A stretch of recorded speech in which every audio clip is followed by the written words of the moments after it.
सुकं चिकन ज्याच्यासाठी मी चमचाभर तिळाचा वापर केलाय आणि तीळ आणि खोबरं मिळून हे छान असं मस्त असं खमंग असं सुकं चिकन बनतं आणि घरातलेही आपल्याला विचारतात, "अजून चिकन आहे का?" तर असं हे छान असं चिकन आज आपण करणार आहोत. तर त्याच्यासाठी हे थोडंसं चिकन मी घेतलंय, ते स्वच्छ मी धुतलंय.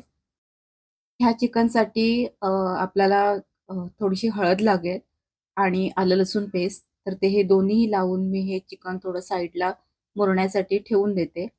आणि त्यानंतर जे आपल्याला वाटण तयार करावं लागेल, त्याच्यासाठी आपल्याला ओलं खोबरं लागेल. तर ह्या प्लेटमध्ये ना मी काही खोबरं तुकडे आहेत आणि काही किसलेलं आहे. तर हे ह्यासाठी कारण की ना माझ्या फ्रिजमध्ये ना एक जुनी ही खोबऱ्याची वाटी होती. तर त्याला एकदम चिटकून असं खोबरं होतं. तर ते मी घेतलं. त्याचे तुकडे-तुकडे मी करून टाकले. ते किसून नाही घेतलं आणि बाकी जी एक नवीन वाटी घेतली ते मी किसलं. तर अशा प्रकारे हे किसलेलं आणि तुकडे असलेलं हे ओलं खोबरं आपल्याला लागेल. तर ते घेतलंय आणि तीळ घेणार आहे. तर हे एक मोठा चमचाभर मी तीळ घेतले. तर हे तव्यावरती थोडं भाजून घ्यायचं. त्यानंतर जे आपण खोबरं घेतलंय किसून आणि तुकडे करून, तेही तव्यावरती थोडं परतून घ्यायचं. खोबरं माझं इथे भाजून झालंय. ते आता जे तीळ ज्या वाटीमध्ये ठेवले, त्याच वाटीमध्ये मी हे खोबरं ठेवते. त्याचबरोबर वाटण्यासाठी आपल्याला थोडीशी कोथिंबीर लागेल आणि हे 4 लवंग घेतलेत आणि दालचिनी थोडीशी, जिरं आहे चमचाभर, छोटा चमचा, बस. ह्या सगळ्याचं आपल्याला वाटण करून घ्यायचं आहे. आणि फोडणीसाठी हे सगळं लागेल जे ताटामध्ये ठेवलंय ना, कांदा, लसूण, मिरची आणि तेजपत्ता. कांदा बारीक चिरून घेते आणि मिरची पण चिरून घेते, कढीपत्त्याची पाने काढून घेते आणि जी लसूण आहे ना लसूण, ती ठेचून घ्यायची. कारण की ठेचलेल्या चिकन म्हटल्यानंतर ठेचलेल्या लसणाची छान अशी मस्त फोडणी येते. आणि त्यानंतर हे जे मी वाटण करून घेतले, ते ह्या वाटीमध्ये ठेवलं. चिकन शिजवायचं तर मातीच्या भांड्यामध्ये छान बनतं. तर मी इथे थोडंसं तेल घेतलंय, त्याच्यामध्ये ठेचलेले लसूण घालते, कांदा घालते, हिरवी मिरची, तेजपत्ता, कढीपत्ता हे सगळं परतून घ्यायचं.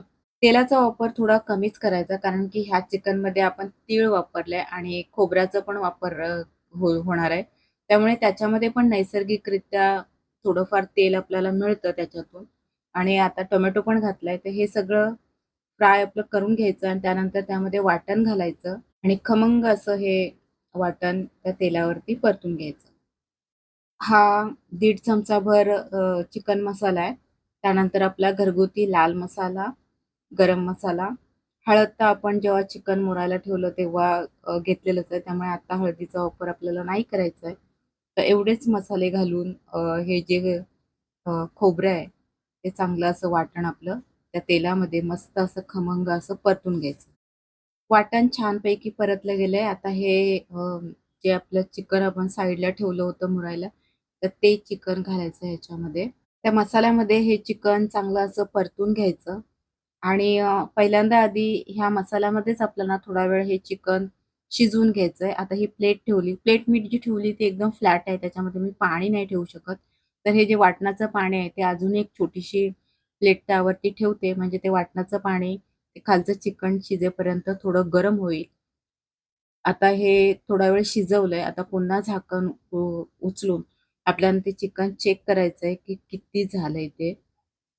पूर्ण तर झालं नसेल, पण चेक करून पुन्हा सगळं परतून घ्यायचंय. पुन्हा झाकण ठेवायचंय आणि पुन्हा थोड्या वेळाने ते चिकन चेक करायचं. आता हे चिकन त्या मसाल्यामध्ये जेवढं शिजायला पाहिजे तेवढं ते शिजलंय.